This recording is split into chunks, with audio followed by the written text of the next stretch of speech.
My topic tonight is titled Distraction. And that distraction is a great tool the devil is using to stop so many destinies happening. And many people are not aware of this. The Bible said in the book of Luke, chapter 10, from verse 38 to 42, Jesus came to a place, to Mary and Martha's house, right? And Jesus knew that his ministry on earth had just 3 years to hear from the Master. And he came to a place, and Mary sat down, listening to Jesus. Martha was cumbered with, let's go and get food and distraction here and there. And you know what about distraction is that it will appear important, but because it did not set your priorities right, important something. And before you know it, Mary will be able to say a lot of things that can even gather much crowd and followers to her. And that was why Jesus was angry with Martha. And not only that, Martha even came to distract Mary. Jesus, can you tell Mary, my sister, to also join me? And Jesus rebuked her. That Mary have chosen what is important. So in today's world, you have to set your priorities right. If you're a student, what is your priority? Your priority should be able to study and get good grades. But no, devil will not allow you. When devil see that you are too focused in your academics, that's when he will bring party, girlfriends, activities. And some people will leave the academics, which is the first priority, and they start dilly-dallying with other things. And at the end of the academic sessions, if they come out, we say, okay, it's now time to monetize what you have learned in school. Can you tell us what you learned in engineering, medical line, social sciences? None. Distraction. Then after school, the next thing will be building your career.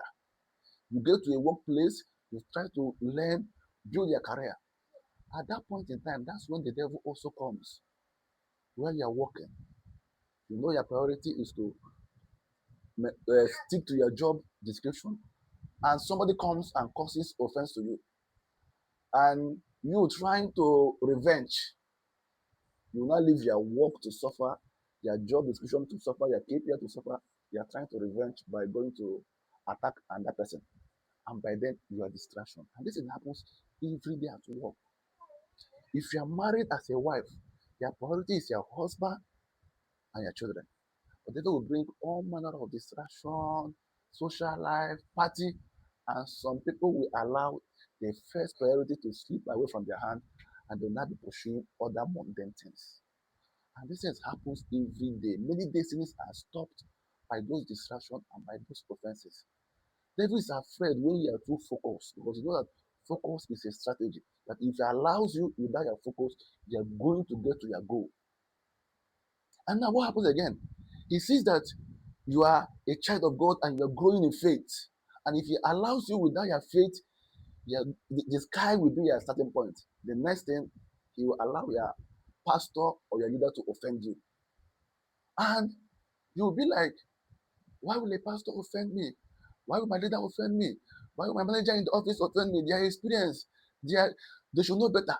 Let me tell you, by the mere fact that somebody is ahead of you doesn't mean that they are better than you emotionally or otherwise. It's just grace.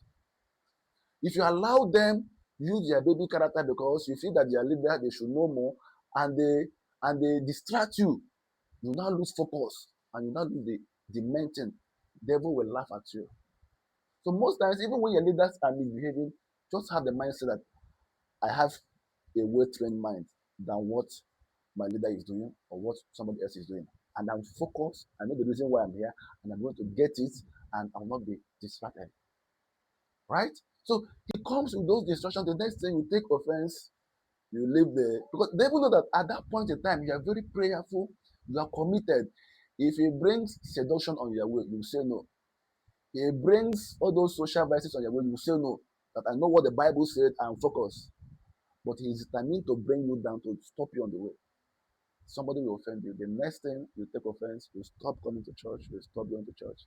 The next thing you stop praying.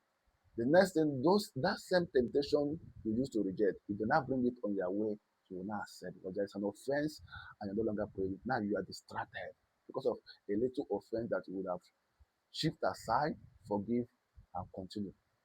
And very silent devil is sleeping into so many people, both in the office, everywhere. David was almost the last born of the house, right? But when they went to war, the elder brothers thought that because I'm the most senior, we are the experienced in war, and David should stay at home taking care of the sheep. But when the time came, David showed them that you are my senior doesn't mean that you are the most experienced. I know what I have inside me, and I cannot be distracted. Even when they try to stop him, you are so proud and arrogant. He says, no. So I want to bring our awareness to this. Don't be distracted. Devil is afraid because you are focused. And most times when he wants to tempt you, he will not come in a way that you will recognize. He will just come with little distraction.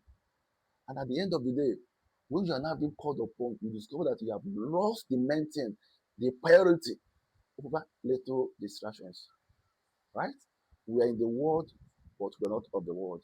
So don't be distracted, and God will help you and give you the understanding you need in Jesus' name.